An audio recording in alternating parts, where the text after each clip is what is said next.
कहानी की शुरुआत में हम कॉन्ग को देखते हैं जो बहुत गुस्से में होता है। तभी वहाँ एक छोटी लड़की आती है जो कॉन्ग की सबसे अच्छी दोस्त होती है। कॉन्ग उस लड़की की हर बात मानता था, लेकिन उस वक्त उसका गुस्सा इतना ज्यादा था कि वह एक पेड़ को जड़ से उखाड़कर आसमान की तरफ जोर से फेंक देता है। वह पेड़ सीधा ऊपर जाकर एनर्जी वॉल से टकराता है, जिससे दीवार में छेद हो जाता है। असल में कॉन्ग को एक बनावटी दुनिया के अंदर कैद करके रखा गया था ताकि गॉडजिला को उसकी भनक न लग सके। करीब 5 साल पहले इन दोनों के बीच खतरनाक लड़ाई हुई थी, जिसमें गॉडजिला ने कॉन्ग को हरा दिया था। ये दोनों टाइटन्स एक दूसरे को दूर से ही महसूस कर सकते हैं, इसीलिए इंसानों को डर था कि अगर ये दोबारा आमने सामने आए तो फिर से तबाही मच सकती है। लेकिन अब कॉन्ग का साइज पहले से बहुत बड़ा हो चुका था, इसीलिए अब फैसला लिया जाता है कि कॉन्ग को दूसरी जगह शिफ्ट किया जाएगा। दूसरी तरफ हम बर्नी नाम के एक आदमी को देखते हैं। वह एपेक्स नाम की एक बहुत बड़ी टेक कंपनी में काम करता है, जो एडवांस रोबोट्स और मशीनें बनाने के लिए जानी जाती है। बर्नी को अपनी कंपनी पर पहले से ही शक था कि वे दुनिया से कुछ छिपा रहे हैं और कुछ खतरनाक बना रहे हैं। सच का पता लगाने के लिए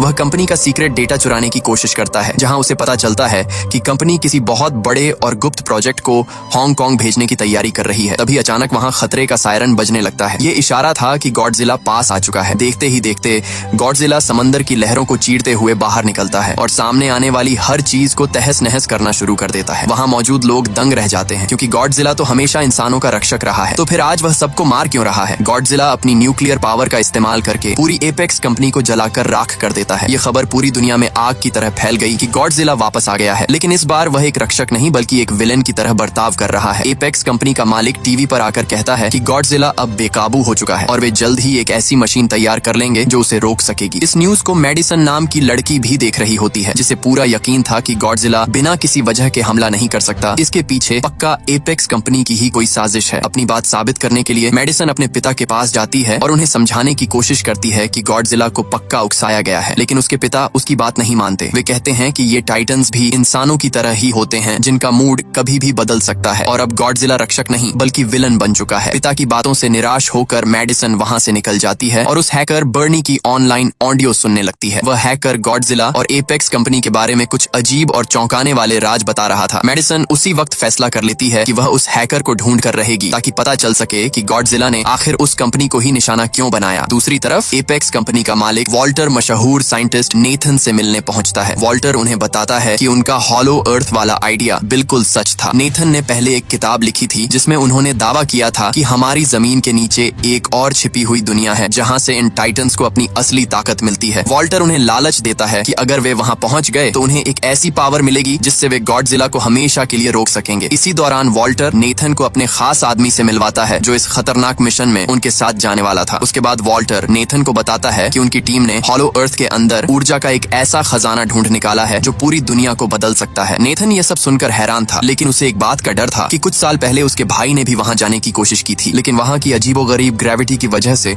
उसकी जान चली गई थी। दरअसल हॉलो अर्थ में ग्रेविटी इतनी खतरनाक है कि वहां पहुंचते ही दबाव की वजह से इंसान और मशीनें चकनाचूर हो जाते हैं। इस पर वॉल्टर मुस्कुराते हुए कहता है कि उन्हें फिक्र करने की जरूरत नहीं है, क्योंकि उनकी कंपनी ने खास हीव नाम की एंटी ग्रेविटी कार्स बनाई हैं जो उस भारी दबाव को आसानी से झेल सकती हैं। नेथन बताता है कि हर टाइटन के पास अपने घर का रास्ता ढूंढने की एक कुदरती ताकत होती है, इसलिए उन्हें हॉलो अर्थ तक पहुंचने के लिए कॉन्ग की मदद लेनी ही होगी, क्योंकि सिर्फ कॉन्ग ही उन्हें सही रास्ता दिखा सकता है। इसके बाद नेथन अपनी पुरानी दोस्त इलीन के पास जाता है जो कॉन्ग की देखभाल करती थी। वे उसे समझाता है कि कॉन्ग को अब और ज्यादा समय तक इस नकली दुनिया में बंद नहीं रखा जा सकता। कॉन्ग का असली घर हॉलो अर्थ है और उसे बचाए रखने का यही एक रास्ता है, क्योंकि अगर वह यहाँ से बाहर निकला तो गॉडजिला उसे छोड़ने वाला नहीं है। काफी बहस के बाद इलीन कॉन्ग को ले जाने के लिए मान जाती है, क्योंकि कॉन्ग को बचाने का और कोई रास्ता नहीं था। इसके बाद पूरी आर्मी और जहाजों के काफिले के साथ कॉन्ग को भारी जंजीरों से बांधकर जहाज पर ले जाया जा रहा था। रास्ते में वह छोटी बच्ची इशारों में बताती है कि कॉन्ग बहुत गुस्से में है, क्योंकि उसे इस तरह जंजीरों में कैद रहना बिल्कुल पसंद नहीं आ रहा। आर्मी का लीडर भरोसा देता है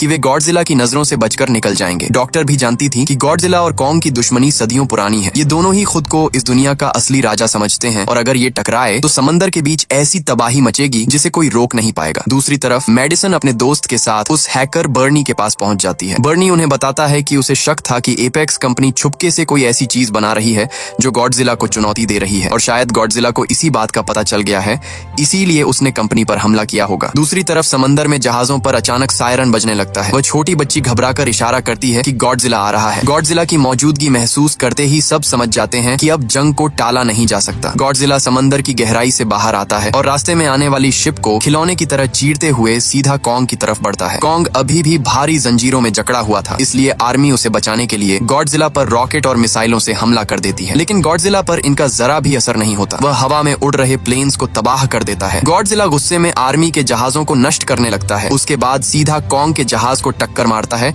और उसे समंदर के बीचों बीच पलट देता है। कॉन्ग यह देखते ही एक जहाज से दूसरे जहाज पर छलांग लगाते हुए गॉडजिला के सामने पहुंच जाता है और उसके चेहरे पर एक जोरदार मुक्का जड़ता है। गॉडजिला भी पलटकर हमला करता है, जिससे कॉन्ग नीचे गिर जाता है, लेकिन कॉन्ग तुरंत उठकर गॉडजिला पर वार करता है, जिससे गॉडजिला दूर जाकर गिरता है। अब गॉडजिला बहुत ज्यादा गुस्सा हो जाता है। वह न्यूक्लियर पावर से हमला करने की कोशिश करता है, लेकिन कॉन्ग खतरे को भांप लेता है और अपनी जान बचाने के लिए फौरन पानी में कूद जाता है। मौका देखकर गॉडजिला कॉन्ग को पानी के अंदर खींच लेता है। गॉडजिला तो समंदर का राजा था और पानी के अंदर भी आराम से सांस ले सकता था, लेकिन कॉन्ग के लिए यह मुश्किल था। पानी के अंदर दम घुटने की वजह से कॉन्ग कमजोर पड़ रहा था। गॉडजिला उसे खत्म करने के लिए खींचते हुए समंदर की गहराई में ले जाने लगा। यह देखकर इलीन चिल्लाई कि हमें तुरंत कॉन्ग की मदद करनी चाहिए, वरना वह मारा जाएगा। आर्मी के लोग एक साथ कई मिसाइलें पानी के अंदर छोड़ देते हैं, जिससे हुए धमाकों की वजह से गॉडजिला की पकड़ ढीली हो जाती है और कॉन्ग पानी से बाहर आ जाता है। तभी नेथन समझदारी दिखाते हुए ऑर्डर देता है कि जहाजों के सारे इंजन और मशीनें तुरंत बंद कर दी जाएं। वे चाहते थे कि गॉडजिला को यह लगे कि उसकी जीत हो चुकी है और अब कोई जिंदा नहीं बचा। जैसे ही सब कुछ शट डाउन होता है, गॉडजिला एक बार गुस्से में कॉन्ग की तरफ देखता है और उसे मरा हुआ समझकर वहां से चला जाता है। आइलीन को डर था कि अगर जहाज दोबारा शुरू किए तो गॉडजिला फिर लौट आएगा। इस पर नेथन कहता है कि अब हम समंदर के रास्ते नहीं बल्कि कॉन्ग को हवा के रास्ते हेलीकॉप्टर्स की मदद से ले जाएंगे। दूसरी तरफ मैडिसन अपने दोस्तों के साथ चुपके से एपेक्स कंपनी के हेडक्वार्टर में घुस जाती है। वहां उन्हें स्कल क्रॉलर्स के बहुत सारे बड़े बड़े अंडे मिलते हैं, जिन्हें कंपनी ने किसी गुप्त काम के लिए रखा था। अभी वे उन अंडों को देख ही रहे थे कि अचानक उस जगह का दरवाजा लॉक हो जाता है। असल में वे एक हाई स्पीड ट्रांसपोर्ट पॉड में फंस गए थे, जो उन्हें उन अंडों के साथ बड़ी तेजी से जमीन के नीचे बने रास्तों से हांगकांग की तरफ ले जाने लगती है। दूसरी तरफ आर्मी हेलीकॉप्टर्स की मदद से कॉन्ग को एंटार्क्टिका के उस रास्ते तक पहुंचा देती है जो सीधा हॉलो अर्थ की तरफ जाता था। वहां पहुंचकर वे कॉन्ग को उस गुफा के अंदर जाने का इशारा करते हैं, लेकिन कॉन्ग वहां जाने से साफ मना कर देता है। तब नेथन उस छोटी बच्ची की मदद लेता है। बच्ची इशारों में कॉन्ग को समझाती है कि उस गुफा के पार उसका असली घर है। बच्ची के कहने पर कॉन्ग आखिरकार गुफा के अंदर छलांग लगा देता है। कॉन्ग के पीछे पीछे ये लोग भी अपनी एंटी ग्रेविटी कारों के साथ निकल पड़ते हैं। हॉलो अर्थ पहुंचते ही उन्हें एक ऐसी अद्भुत दुनिया दिखाई देती है जहां सब कुछ उल्टा पुल्टा था। एंटी ग्रेविटी कारों की वजह से वे वहां के खतरनाक दबाव से बच जाते हैं। उस दुनिया में कदम रखते ही कई डरावने मॉन्स्टर उन पर हमला कर देते हैं। एक उड़ता हुआ मॉन्स्टर आगे चल रही कार को दबोच लेता है और जब उस बच्ची पर हमला करने ही वाला होता है कि तभी कॉन्ग फुर्ती से उसे पकड़ लेता है और बड़ी बेरहमी से उसे पटक पटक कर मार डालता है। इसके बाद कॉन्ग तेजी से अपने घर की तलाश में आगे बढ़ता है और बाकी सब उसके पीछे पीछे जाते हैं। दूसरी तरफ मैडिसन और उसके दोस्त उसी मशीन के जरिए हांगकांग की सीक्रेट लैब में पहुंच जाते हैं। वहां उन्हें पता चलता है कि गॉडजिला को खत्म करने के लिए कंपनी ने लोहे का गॉडजिला तैयार किया है, जिसका नाम मेचा गॉडजिला था। मेचा गॉडजिला को रेन सेरिजावा नाम का आदमी अपने दिमाग के जरिए कंट्रोल कर रहा था। ये देखकर मैडिसन और बर्नी को समझ आता है कि गॉडजिला ने आखिर क्यों इस कंपनी पर हमला किया था। मेचा गॉडजिला की ताकत को परखने के लिए उसके सामने स्कल क्रॉलर को छोड़ दिया जाता है। मेचा गॉडजिला अपनी लेजर बीम का इस्तेमाल करता है और पल भर में उस जीव के 2 टुकड़े कर देता है। लेकिन समस्या यह थी कि मेचा गॉडजिला को पूरी तरह चलाने के लिए जितनी पावर चाहिए थी वह कंपनी के पास नहीं थी। वह खास एनर्जी सिर्फ हॉलो अर्थ में ही मिल सकती थी और यही वजह थी कि कंपनी का मालिक उस पावर को ढूंढ रहा था ताकि वह मेचा गॉडजिला को हमेशा के लिए जिंदा कर सके। जैसे ही मेचा गॉडजिला को थोड़ी देर के लिए टेस्ट किया जाता है, गॉडजिला को उसकी भनक लग जाती है। वह समझ जाता है कि कोई उसे चुनौती दे रहा है और वह तुरंत हांगकांग की तरफ बढ़ने लगता है। दूसरी तरफ हॉलो अर्थ की दुनिया किसी सपने जैसी खूबसूरत थी। वहां का असली खजाना यानी एनर्जी सोर्स एक विशाल महल जैसे पहाड़ के अंदर छिपा था। कॉन्ग उस पहाड़ के पास पहुंचता है, उसके भारी दरवाजे को खोलता है। वहां कॉन्ग को अपनी कुल्हाड़ी मिलती है। ये कोई मामूली कुल्हाड़ी नहीं थी, बल्कि इसे गॉडजिला जैसे ही एक टाइटन की पीठ के कांटे से बनाया गया था। कॉन्ग उस कुल्हाड़ी को लेकर वहां के सिंहासन पर राजा की तरह बैठ जाता है। इधर गॉडजिला हांगकांग पहुंच चुका था, जिसे देखकर लोग अपनी जान बचाने के लिए भागने लगते हैं। तभी कॉन्ग को वहां वह जादुई एनर्जी सोर्स मिल जाता है। जैसे ही वह अपनी कुल्हाड़ी को उस एनर्जी पर रखता है, उसकी कुल्हाड़ी चार्ज होकर नीली रोशनी से चमकने लगती है और पहले से कहीं ज्यादा शक्तिशाली हो जाती है। गॉडजिला को नीचे जमीन में हलचल महसूस होती है। वह गुस्से में अपनी न्यूक्लियर पावर सीधा जमीन पर मारता है, जो धरती की परतों को चीरती हुई हजारों मील नीचे सीधे कॉन्ग के पास जा पहुंचती है। कंपनी की मालकिन माया, जो इन लोगों के साथ हॉलो अर्थ आई थी, चालाकी से उस पावरफुल एनर्जी का डेटा अपनी कंपनी को भेज देती है ताकि मेचा गॉडजिला को पूरी तरह एक्टिवेट किया जा सके। इलीन उसे ऐसा करने से मना करती है, लेकिन वह किसी की नहीं सुनती। तभी गॉडजिला की न्यूक्लियर न्यूक्लियर बीम वहां तक पहुंच जाती है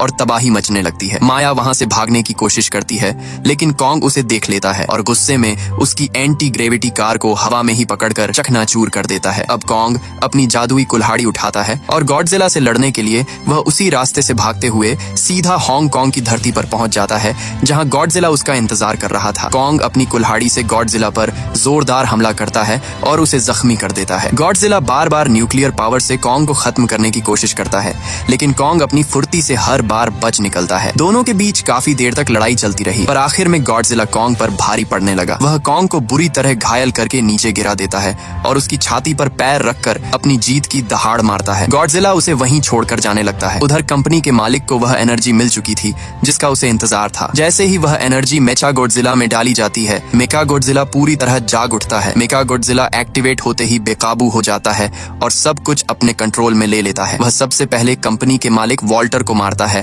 और फिर वहां मौजूद उसके सिस्टम को भी तबाह कर देता है। इसके बाद वह ऊंची दीवार को फाड़ते हुए मॉन्स्टर की तरह बाहर निकल आता है। गॉडजिला जैसे ही इस मेचा गॉडजिला को देखता है, वह उससे लड़ने के लिए आगे बढ़ता है और दोनों के बीच लड़ाई शुरू हो जाती है। लेकिन मेका गॉडजिला की ताकत और उसकी मिसाइलों के आगे असली गॉडजिला टिक नहीं पा रहा था। मेका गॉडजिला उसे बेरहमी से मारता है और जमीन पर गिरा देता है। दूसरी तरफ मैडिसन और बर्नी मेका गॉडजिला को रोकने की कोशिश करते हैं, लेकिन सिस्टम लॉक होने की वजह से वे कुछ नहीं कर पाते। इधर कॉन्ग की हालत बहुत खराब थी। वह अपनी आखिरी सांसें ले रहा था। वह छोटी बच्ची जब कॉन्ग के सीने पर हाथ रखती है तो उसे महसूस होता है कि कॉन्ग की धड़कनें धीरे धीरे रुक रही हैं। नेथन समझ जाता है कि कॉन्ग को बचाने के लिए उसके दिल को एक जबरदस्त इलेक्ट्रिक शॉक देना होगा। वो अपनी एंटी ग्रेविटी कार को कॉन्ग के सीने पर ब्लास्ट करता है, जिससे एक बड़ा धमाका होता है और कॉन्ग की रुकी हुई धड़कनें फिर से शुरू हो जाती हैं। वह बच्ची इशारों में कॉन्ग को समझाती है कि गॉडजिला दुश्मन नहीं बल्कि दोस्त है और इस वक्त उसे मदद की जरूरत है। कॉन्ग तुरंत गॉडजिला की जान बचाने के लिए दौड़ पड़ता है। मेचा गॉडजिला अपनी खतरनाक लेजर से गॉडजिला को खत्म करने ही वाला था कि तभी कॉन्ग वहां पहुंच जाता है और गॉडजिला को बचा लेता है। गॉडजिला फौरन समझ जाता है कि मेचा गॉडजिला को हराने के लिए